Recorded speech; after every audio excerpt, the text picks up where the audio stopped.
हाय बच्चों, नमस्कार। हम AG2 का अगला वीडियो देख रहे हैं। ये करंट डाटा पर बेस्ड है। आप सभी की बहुत ज़्यादा मांग थी कि सर नए डाटा कब आएंगे, है ना। प्रोडक्शन का जो नया डाटा है वो आप कब बताएंगे। तो ये हम फाइनल एस्टीमेट लेकर आए हैं 2018-19 का। एडवांस एस्टीमेट हम अगले वीडियो में डिस्कस करेंगे 19-20 का। तो ज़्यादा से ज़्यादा चांस इसी डाटा के पूछने के हैं, इसलिए इसको बहुत अच्छे से कर लेना है। जो 1920 का जो डाटा आएगा वो इससे मिलता जुलता रहेगा, थोड़ा बहुत प्रोडक्शन बढ़ेगा घटेगा। तो ये डाटा अगर आपको याद रहेगा तो इसके थ्रू आप दोनों जो है सही आंसर दे सकते हो, अगर वो 1920 पे भी पूछता है तो। वैसे ज़्यादा से ज़्यादा चांस रहेंगे कि वो 18-19 का ही डाटा पूछेगा, क्योंकि ये फाइनल एस्टिमेट है और वो जो हमारे पास डाटा है वो एडवांस एस्टिमेट है। फाइनल एस्टिमेट में से ही पूछने के ज़्यादा चांस है। तो हम स्टार्ट करते हैं आज की क्लास। आज हम 3 डाटा डिस्कस करेंगे। पहले तो सीरियल्स का प्रोडक्शन कितना हो रहा है वो है।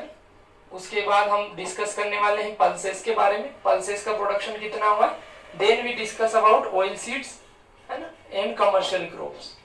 तो ये हमारी आज की क्लास है। बड़े ध्यान से आपको याद रखना है। कमर्शियल क्रॉप्स आपको क्या करना है, सिंपल सी बात है, आपको कुछ नहीं, इन डाटा को याद करना है कि किसका प्रोडक्शन कितना हुआ है, किस क्रॉप का। मैं आपको बता दूंगा कि किस क्रॉप का प्रोडक्शन ज्यादा पूछा जाता है या कौन सा डाटा सबसे ज्यादा इंपॉर्टेंट है। तो हम कंटिन्यू करते हैं। चलिए, we are going to discuss about food grains production for the year 18-19 final estimates. So we are discussing final estimated data of 2018-19 production of food grains. Food grains include both, it includes cereals as well as pulses, है ना। इसमें अनाज और दलहन दोनों आते हैं और दोनों को बोला जाता है खाद्यान्न। खाद्यान्न यानी फूड ग्रेन्स, यानी जिसे भी आप खा सकते हैं, जिस भी अनाज को आप खा सकते हो वो खाद्यान्न कहलाएगा। आप अनाज मतलब सीरियल को खा ही सकते हो, है ना, और पल्सेस यानी दालों को भी आप खाते हो। तो cereals and pulses together called food grains, है ना। दलहन और अनाज दोनों को मिलकर खाद्यान्न कहा जाता है। चलिए, दोनों के बारे में डिस्कस करेंगे। नेक्स्ट आप देखेंगे food grain production including cereals and pulses only. Total cereal production, बेटा ये सबसे ज्यादा इंपॉर्टेंट डाटा, हमने इसको सबसे ऊपर रखा है कि भारत देश में कितना फूड ग्रेन प्रोडक्शन हो रहा है अभी। टोटल सीरियल प्रोडक्शन क्या है तो 261.54 और पल्सेस प्रोडक्शन क्या है 23.40 मिलियन टन में ये डाटा है ना। पूरा जो डाटा आपको पूछेगा वो मिलियन टन में ही पूछेगा, तो हमें मिलियन टन में याद रखना है। देखो बहुत अच्छी बात है, सीरियल का प्रोडक्शन हर साल बढ़ रहा है। इस बार सीरियल का प्रोडक्शन हुआ है 261.54 मिलियन टन। पल्सेस का प्रोडक्शन है 23.40 मिलियन टन। आगे देखते हैं। देखो मैंने आपको बताया था कि फूड ग्रेन में दोनों आ जाते हैं। कौन आ जाते हैं, पल्सेस भी और सीरियल भी। अब दोनों का अगर आप जोड़ेंगे, पीछे चलो थोड़ा, तो आपके पास लगभग यही आंसर आएगा। 261 था, है ना। 261 और 23 को आप जोड़ेंगे तो आपके पास cereal total food grain production जो जाएगा वो 284 मिलियन टन हो जाएगा। हमें मोटे मोटे तौर पर याद रखना है, पॉइंट के बाद की डिजिट हमें याद नहीं रखनी है। तो हमने सीख लिया है कि हमारे यहाँ सीरियल्स का जो प्रोडक्शन हुआ है वो 261 है, पल्सेस का 23 मिलियन टन है और टोटल फूड ग्रेन प्रोडक्शन हमारा हो गया है 284 मिलियन टन। ठीक है, चलिए आगे बढ़ते हैं। नेक्स्ट, ये टोटल फूड ग्रेन प्रोडक्शन है जो मैं आपको बता चुका हूँ 284 मिलियन टन। ठीक है, तो ये हमें याद रखना है। आगे बढ़ते हैं। सीरियल्स में अब हम 1 बाई 1 क्रॉप की बात कर लेते हैं। देखो हमारे देश में 2 मेजर सीरियल है, सबको पता है, राइस और व्हीट, है ना। तो सबसे ज्यादा अगर कोई खाई जाती है फर्स्ट स्टेपल क्रॉप अगर इंडिया की है तो बेटा वो राइस है, देन व्हीट है ना। वर्ल्ड की व्हीट है। हमारे इंडिया में सबसे ज्यादा धान यानी चावल खाया जाता है, देन फिर गेहूं खाया जाता है। हम नॉर्थ में इसलिए हमेशा लगता है कि सबसे ज्यादा व्हीट खाया जाता है, ये गलत है। हम नॉर्थ में होकर भी व्हीट खाते हैं, मतलब सॉरी राइस खाते हैं, और साउथ में पूरा राइस ही खाया जाता है। तो फर्स्ट जो है स्टेपल फूड हमारा राइस है और सबसे ज्यादा प्रोडक्शन भी उसी का है, और जो कि आपको याद रखना है 116.42 मिलियन टन। पूरा याद नहीं रखे, हम केवल इतना याद रखें कि चावल की हमारे पास जितना जो उत्पादन है वो है 116 मिलियन टन, 116 मिलियन टन। गेहूं भी उससे पीछे नहीं है, 102 मिलियन टन। और इस बार मैं आपको खुशखबरी दे देता हूं कि गेहूं का सर्वाधिक जो उत्पादन है वो मध्य प्रदेश राज्य ने किया है, थोड़ा सा ज्यादा है पंजाब से। पंजाब से हमने जो है व्हीट प्रोडक्शन में हमारा जो है प्रोडक्शन पंजाब से ज्यादा हो गया। तो फर्स्ट रैंक अगर व्हीट की आती है तो हमें अब मध्य प्रदेश लगाना है। चलिए आगे बढ़ते हैं। न्यूट्रा सीरियल या कोर्स सीरियल। देखो कोर्स सीरियल क्या होते हैं, मोटे अनाज है ना, जिसमें ज्वार बाजरा वगैरह आते हैं। तो ये जो है इनका जो टोटल प्रोडक्शन हुआ है वो हुआ है 42.95 मिलियन टन। ये इतना इंपॉर्टेंट नहीं है, हमें याद रख लेना है 42 मिलियन टन, है ना। स्मॉल मिलेट्स बहुत कम है, 0.37 मिलियन टन। मेज का जो प्रोडक्शन है वो है 27 मिलियन टन। और टोटल सीरियल मैंने आपको पहले भी बताया है 261.55, है ना। हमें सीरियल्स में देखो, अभी तक हमें सीरियल में सबसे इंपॉर्टेंट डाटा यही है कि टोटल सीरियल्स का प्रोडक्शन कितना हुआ था, 261 मिलियन टन। और सीरियल्स में राइस का कितना था, तो 116, व्हीट का कितना था, तो 102। ये चार डाटा हमें सीरियल प्रोडक्शन में याद रखने हैं। ज्यादा बच्चों हम आ गए हैं पल्सेस के प्रोडक्शन पे। सबको पता है कि सबसे ज्यादा कौन सी पल्स हमारे यहाँ प्रोडक्शन होता है, ग्राम यानी चना का। बड़ी खुशी की बात है, चना सबसे ज्यादा कहाँ उगाया जाता है, एमपी में। तो पल्सेस भी सबसे ज्यादा कहाँ मिलेगी आपको, एमपी में। पल्सेस का प्रोडक्शन भी हाईएस्ट कहाँ है, एमपी में। ऑयल सीड्स में भी हम फर्स्ट पे आ गए, तो ये बड़ी अच्छी बात है। तो production of pulses is highest in MP. और एमपी में भी कौन सी या पूरे इंडिया में कौन सी पल्सेस सबसे ज्यादा उगाई जाती है, कौन सी दलहनी फसल सबसे ज्यादा उगाई जाती है, तो वो उगाई जाती है बेटा चना, ग्राम यानी चना। चने को और किस किस नाम से जानते हैं, बेंगल ग्राम, चिकपी के नाम से भी जानते हैं। टोटल अभी हमने पल्सेस का प्रोडक्शन देखा था 23 मिलियन टन। उस 23 मिलियन टन में से अकेला चना कितना है, 10 मिलियन टन। अगर प्रश्न आता है भारत में सबसे ज्यादा कौन सी दलहन फसल उगाई जाती है, चना, और कितना उत्पादन हुआ उसका, तो 10 मिलियन टन। चने के पीछे अगर कोई चल रही है तो वो है अरहर, तुअर इसको बोलते हैं, रेड ग्राम, है ना। इसका जो है प्रोडक्शन है वो है 3 मिलियन टन। आप सोच सकते हैं बाकी पल्सेस कितनी कम है ना। चावल और इनको अगर आप कंपेयर करेंगे तो बहुत कम इनका जो है प्रोडक्शन हो रहा है, और दिन ब दिन ये घटता जा रहा है। इसके कारण है वही डिसीज और इंसेक्ट बहुत ज्यादा लगते हैं पल्सेस में, इसलिए इनका जो है प्रोडक्शन और एरिया दोनों जो है घटता जा रहा है। और व्हीट और राइस इनके भाव बढ़ते जा रहे हैं, इसलिए और इनका प्रोडक्शन एरिया बढ़ता जा रहा है। चलिए आगे देखें। उर्द यानी ब्लैक ग्राम, इसका भी 3 मिलियन टन ही है। ग्रीन ग्राम 2.38 मिलियन टन, है ना। चलिए पीछे चलते हैं। हाँ, ये तुअर और ग्राम का ही हमें मेन है, यही हमें याद रखना है बस। ग्राम का 10 मिलियन टन, ठीक है, और तुअर का 3.5 मिलियन टन, ठीक है। चलिए आगे बढ़ते हैं। उर्द का है 3.2, ग्रीन ग्राम यानी मूंग का है 2.3 मिलियन टन, ठीक है। और टोटल पल्सेस का प्रोडक्शन मैं आपको पहले ही बता चुका हूँ 23 मिलियन टन। और टोटल फूड ग्रेन हम पहले डिस्कस कर चुके हैं 284 मिलियन टन। 23 जिसमें पल्सेस हैं और 261 जिसमें क्या है, सीरियल्स है। चलिए आगे बढ़ते हैं। ये अब अगर हम इसको खरीफ और रबी के हिसाब से देखें फूड ग्रेन्स को, तो ऐसे भी क्वेश्चन आ सकता है, बहुत ही इंपॉर्टेंट है कि खरीफ में कितना टोटल फूड ग्रेन प्रोडक्शन हुआ और रबी में कितना हुआ। तो देखो हमारे पास है, हमें पता है कि टोटल फूड ग्रेन प्रोडक्शन कितना हुआ था, 284 मिलियन टन। उसमें से खरीफ में कितना हुआ, 141 मिलियन टन, है ना। और रबी में कितना हुआ, 143 मिलियन टन। टोटल हमारे पास ईयर में कितना हो गया, 284 मिलियन टन, ठीक है। तो ये हमें याद रखना है, खरीफ में कितना है, रबी में कितना है, और टोटल कितना, ठीक है। इस टोटल में भी कितने पल्सेस है और कितना सीरियल है, मैं 3 बार बता चुका हूँ। सीरियल है 261 और पल्सेस है 23 मिलियन टन, ठीक है। तो ये अभी तक की पूरी समरी आप समझ सकते हो, जो कि बहुत ही ज्यादा, ये पांचों डाटा आपके लिए बहुत ही ज्यादा इंपॉर्टेंट है, ठीक है। ये याद रखना है, ये टोटल फूड ग्रेन प्रोडक्शन है इंक्लूडिंग खरीफ रबी, और in total food grain production serial is this and pulses production is this. चलिए आगे बढ़ते हैं।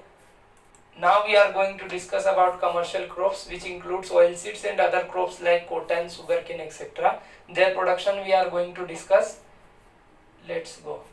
चलिए, oilseeds include 9 crops, that is groundnut, castor, mustard and rapeseed, niger, linseed, safflower, sunflower and soybean, है ना। तो ये 9 crop इसमें included है ना। तो हम इनके प्रोडक्शन को देखते हैं। पहले जो है ज्यादा ग्राउंडनट का प्रोडक्शन हो रहा था, आजकल अभी सोयाबीन का हो रहा है ना। देखते हैं क्या है आगे। ये आपको देखने को मिलेगा, देखो ग्राउंडनट्स जो है, ग्राउंडनट का प्रोडक्शन केवल रह गया है 6.69 मिलियन टन, और जो सोयाबीन है वो इससे दुगनी हो गई है 13.79 मिलियन टन, है ना। तो ये याद रखना है, soybean is mostly grown as oilseed crop, और कितना हो गया 13.79 मिलियन टन इसका प्रोडक्शन है, जो कि बहुत ही ज्यादा इंपॉर्टेंट है, हमें याद रखना है। और सबसे ज्यादा सोयाबीन का प्रोडक्शन भी कहाँ होता है, तो आप कहेंगे हाँ एमपी में होता है। एमपी को और क्या कहा जाता है, सोया स्टेट कहा जाता है। ठीक है, आपको और बताना है और एमपी को क्या कहा जाता है, आप वीडियो में कमेंट करके बताइए एमपी को और किस किस नाम से जाने जाता है। सोया स्टेट इसलिए कहते हैं कि यहाँ के लोग सब सोते रहते हैं, ऐसा नहीं है। सोया स्टेट इसलिए कहते हैं क्योंकि यहाँ पर सोयाबीन का प्रोडक्शन सबसे ज्यादा है, that is 13 million ton. Then we go towards groundnut 6 million ton, rapeseed and mustard 9 million ton, है ना। नेक्स्ट टोटल ऑयल सीड का हमें याद रखना है 32 मिलियन टन, है ना। ज्यादा हमें याद नहीं रखना है, केवल सोयाबीन याद रख लेते हैं, ग्राउंडनट याद रख लेते हैं और टोटल ऑयल सीड का याद रख लेते हैं। तो टोटल ऑयल सीड का हमें देखने को मिल रहा है 32 मिलियन टन। जो आपने देखा ये जो लिखा हुआ है ये सोयाबीन का आपको देखने को मिल रहा है 13.79 और आपने ग्राउंडनट का देखा 6.69 मिलियन टन। आपको तीनों डाटा बस ऑयल सीड्स में से याद रखने हैं और मोस्टली तो आपको सोयाबीन का याद होना चाहिए और टोटल याद होना चाहिए। ठीक है, ये दोनों डाटा हमें याद होने चाहिए। तो ये प्रोडक्शन का डाटा है, आपको याद कर लेना है। चलिए आगे देखते हैं, अदर कमर्शियल क्रॉप्स के बारे में देख लेते हैं। वैसे तो क्वेश्चन जो है इसमें से कम ही आता है, पर फिर भी हमें देखना है इसके बारे में। चलिए ये आपको अब स्पष्ट नजर आएगा। कॉटन बहुत इंपॉर्टेंट है। कॉटन जो है, देखो कॉटन को मेजर करने का तरीका अलग है। यहाँ बेल्स लिखा हुआ है, सबको पता है ना कि मैंने पहले भी बताया कि कॉटन को किस में मेजर करते हैं, बेल में, ना। तो कॉटन का जो प्रोडक्शन है वो है 28 मिलियन बेल्स, है ना। ये याद रखना है हमें। देखो 28 मिलियन बेल्स, एक बेल कितने किलोग्राम की, कॉटन की 170 किलोग्राम। ठीक है, चलिए बहुत इंपॉर्टेंट आ गया है शुगर केन, गन्ना। अब सब लोग कहेंगे कि यार गन्ना का प्रोडक्शन तो बहुत ज्यादा है, क्योंकि इसका गन्ने का क्या काम आता है, हमारा तना, इसलिए इसमें वजन बहुत ज्यादा हो जाता है। तो इसके गन्ने का डाटा याद करने का भी जो है डाटा भी सरल है, 400 मिलियन टन है। ठीक है, तो ये भी एक इम्पोर्टेंट है ना डाटा है। आपको दोनों याद रख लेने हैं, cotton as well as sugar cane.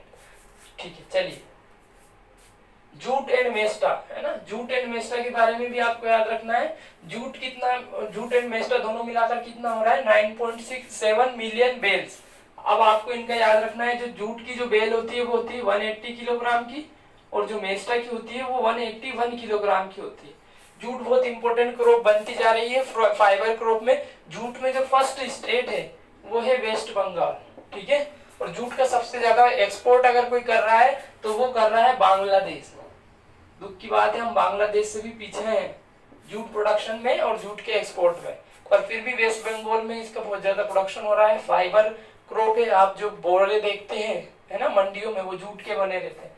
ये मैंने आपको पहले ही बता दिया है कि ये 1 cotton bale equals to 170 kilogram और 1 jute bale equals to 180 kilogram. अच्छा, कॉटन में एक बहुत इंपॉर्टेंट चीज मैं बताने वाला हूँ, वो है बीटी कॉटन का area. BT cotton area in India is 96% of the total cotton area. देखो हमें याद रखना है, बहुत सारी बातें मैं आपको यहाँ पर बता देता हूँ। जीएम क्रॉप है ये, जेनेटिकली मॉडिफाइड क्रॉप। फर्स्ट जो जीएम क्रॉप थी वो थी बेटा सोयाबीन। सोयाबीन जो है फर्स्ट जीएम क्रॉप थी, फर्स्ट जेनेटिकली मॉडिफाइड क्रॉप थी। हमारे यहाँ पर सबसे ज्यादा अगर किसी का सोयाबीन का सबसे ज्यादा एरिया कहाँ पर है, यूएसए में। यूएसए में ही सबसे ज्यादा जीएम क्रॉप का भी एरिया है। क्वेश्चन आता है कि सबसे पहली जीएम क्रॉप सोयाबीन, सबसे ज्यादा किस जीएम क्रॉप का एरिया है वर्ल्ड में, सोयाबीन का है। कहाँ पर है, यूएसए में।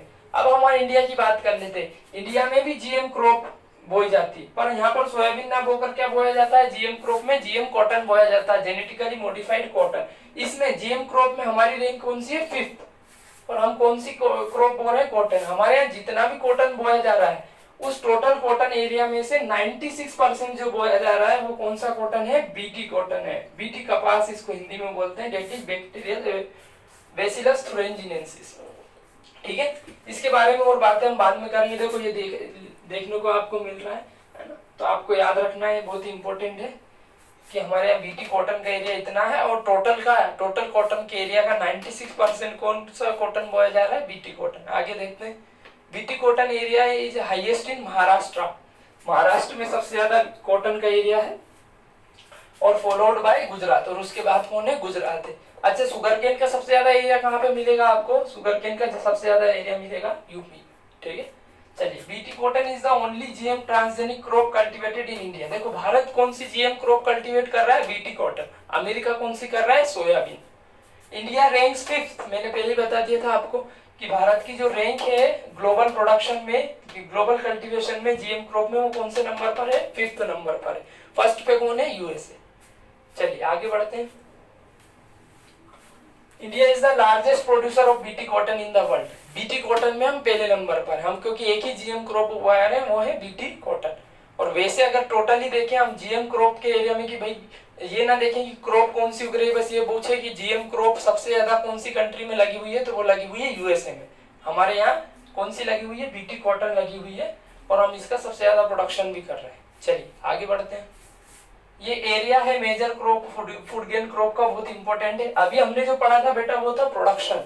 प्रोडक्शन और एरिया में अंतर होता है, पता ना? प्रोडक्शन मतलब जितना पैदावार हुई, और एरिया मतलब जितने क्षेत्रफल में उसे उगाया गया। तो कुछ जो मेजर क्रॉप है उनका एरिया भी पूछ लेता है प्रोडक्शन के साथ साथ। पहले हमें प्रोडक्शन याद करना है, प्रोडक्शन होने के बाद हमें कुछ मेजर जो क्रॉप है उनका एरिया भी याद रखना है, ठीक है?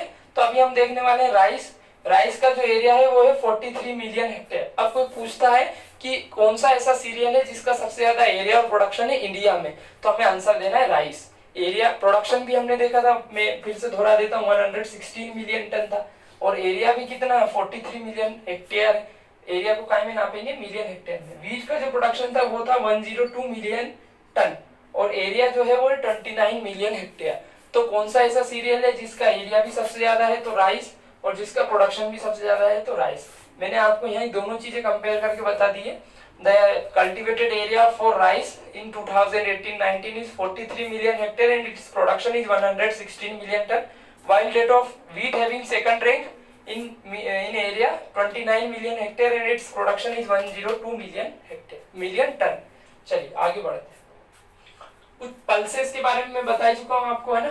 फिर भी आप देख लीजिए, पल्सेस का जो एरिया है वो 29 मिलियन हेक्टेयर है, वाइल इनका प्रोडक्शन जो है वो है 23 मिलियन टन। आपको कंफ्यूज नहीं होना है, एरिया अलग बात है और प्रोडक्शन अलग बात है। अभी हम एरिया पे डिस्कस कर रहे हैं। पल्सेस का जो एरिया है वो है 29 मिलियन हेक्टेयर, और इनका प्रोडक्शन कितना था? 23 मिलियन टन, जिसमें भी 10 मिलियन टन तो अकेले चने का था, है ना? तो भूलना नहीं है। ऑयल सीड्स का जो एरिया है वो है 25 million ton, sorry million hectare, है ना? इसका प्रोडक्शन हम पीछे देख चुके हैं। कॉटन का जो एरिया है वो है 12.66। अब आप देखोगे 12.66 टोटल एरिया, और लगभग टोटल एरिया में कौन सा कॉटन है? हमारे यहाँ पर बीटी कॉटन है। न्यूट्रा सीरियल्स हमारे यहाँ पर कितने एरिया में उगे हुए हैं? 21 मिलियन हेक्टेयर में। तो ये न्यूट्रा सीरियल क्या है, इस बारे में हम डिस्कस करेंगे आगे। अभी हमें याद रख लेना है भाई, न्यूट्रा सीरियल 21 मिलियन हेक्टेयर। चलिए आगे बढ़ते। ये यील्ड है पर हेक्टेयर, ये पूरे कंट्री का एवरेज है ना? कि अगर हमने एक पूरी कंट्री को हमने एक यूनिट देखा, और हम माना कि हमारा देश है पूरा, इसमें हमने इतने एरिया में धान को बोया और इतना प्रोडक्शन हुआ, तो प्रोडक्शन अपॉन एरिया से आती है यील्ड, है ना? चलिए देखते हैं, मैं सिंपल समझा देता हूँ। माना हमारे पास हमने 1 हेक्टेयर में धान बोया है, और उसमें 10 क्विंटल उसकी उपज आई है, यील्ड है, सॉरी 10 क्विंटल निकला है, तो यील्ड को कह देंगे कि 10 क्विंटल पर हेक्टेयर। थोड़ा और मैथमेटिकली कर लेते हैं। माना हमारे धान हमारे यहाँ निकला है 20 क्विंटल, और हमने कितने हेक्टेयर में बोया था? 2 हेक्टेयर में। इस 2 से इसको कैंसिल कर देंगे, 10 क्विंटल पर हेक्टेयर इसकी यील्ड हो जाएगी।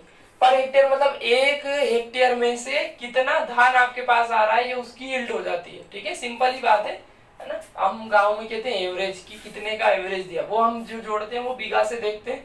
यहाँ पर जो साइंटिफिक यूनिट है वो हेक्टेयर है। राइस का जो आपको देखने को मिल रहा है ये 25 क्विंटल पर हेक्टेयर, यानी 1 हेक्टेयर में से आप कितना, हमारा कंट्री कितना प्रोड्यूस कर रहा है? 25 क्विंटल प्रोड्यूस कर रहा है। ये भी अच्छी यील्ड है, कोई कम यील्ड नहीं है ना? कुछ स्टेट ऐसी है जहाँ पर यील्ड ज्यादा है, कहीं पर कम है। हम पूरे नेशनल का एवरेज देख रहे हैं कि पूरे नेशन का कितना एवरेज है। वीट अगर आप देखोगे तो वीट का जो नेशन का एवरेज है वो 33 क्विंटल पर हेक्टेयर, ये बहुत अच्छा है। पर दुख की बात यह है कि एमपी में जो है इसका जो यील्ड है पर हेक्टेयर कम है। सबसे ज्यादा किसके पास है? पंजाब के पास इसकी यील्ड है। पंजाब में ये 40 से ऊपर चला जाता है, 50 तक चला जाता है ना?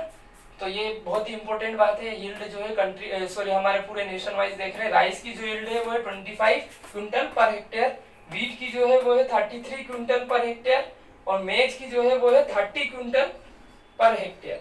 ठीक है, चलिए पल्सेस की अगर आप देखोगे तो बहुत कम यील्ड है, देखो 8 क्विंटल पर हेक्टेयर। यही कारण है कि आजकल लोग पल्सेस को उगाना पसंद नहीं कर रहे हैं, क्योंकि यहाँ पर यील्ड बहुत कम आ रही और इसमें लागत भी ज्यादा आ रही, इसलिए लोग राइस और वीट को ज्यादा उगा रहे हैं ना। चलिए आगे चलिए, ऑयल सीड का जो प्रोडक्शन है वो हमारे यहाँ है 12 क्विंटल पर हेक्टेयर, ये भी ठीक है भैया। कॉटन का जो है ये 4 जो है दिया हुआ है 4 बेल पर हेक्टेयर होगा, ये एग्जैक्ट बता नहीं पाएंगे क्योंकि इसका जो मेजरिंग यूनिट है वो अलग है। न्यूट्रा सीरियल का भी अच्छा है ना, 19 क्विंटल पर हेक्टेयर। हमें इतना ज्यादा याद नहीं रखना है, थोड़ा बैक चलते हैं। हाँ, बस हमें राइस और वीट का याद रख लेना है, यही पूछेगा। देखो आपको जो सीक्वेंस ऑफ लर्निंग है वो याद रखना है। सबसे पहले प्रोडक्शन इंपोर्टेंट है तो प्रोडक्शन याद करें, देन फिर एरिया इंपोर्टेंट है तो एरिया याद करें, देन फिर आपको यील्ड पे जाना है। यील्ड के आने के चांस सबसे कम है, सबसे ज्यादा आने के चांस प्रोडक्शन के हैं, तो प्रोडक्शन का डाटा हमें जरूर याद रखना है। द एंड हो गया है। आज की क्लास में हमने डिस्कस किया 2018-19 का जो फूड सिनारियो था हमारी कंट्री का वो। अगली क्लास में हम डिस्कस करेंगे एडवांस एस्टिमेट ऑफ 2019-20। आपको ये वाली क्लास बहुत अच्छे से लर्न करनी ही नहीं है, क्योंकि मेरा जितना अनुभव है वो ये कहता है कि इसमें से ज्यादा आने के चांस है, एडवांस एस्टिमेट में से कम आने के चांस है, और डाटा जो है इससे सिमिलरिटी शो करेगा। तो हमें ये वाला डाटा अगर याद रहेगा तो हमें अगली क्लास करने में भी आसानी होगी। आप वीडियो को देखते रहें, ज्यादा से ज्यादा लोगों के पास शेयर करते रहें, लाइक का बटन प्रेस करें, और जो है नोटिफिकेशन के लिए भी बेल आइकन को प्रेस करें ताकि आपको फर्दर नोटिफिकेशन मिलते रहे। चैनल अगर सब्सक्राइब नहीं किया तो चैनल भी सब्सक्राइब कर लें और ज्यादा से ज्यादा जो है क्लासेस का फायदा ले सकें। धन्यवाद।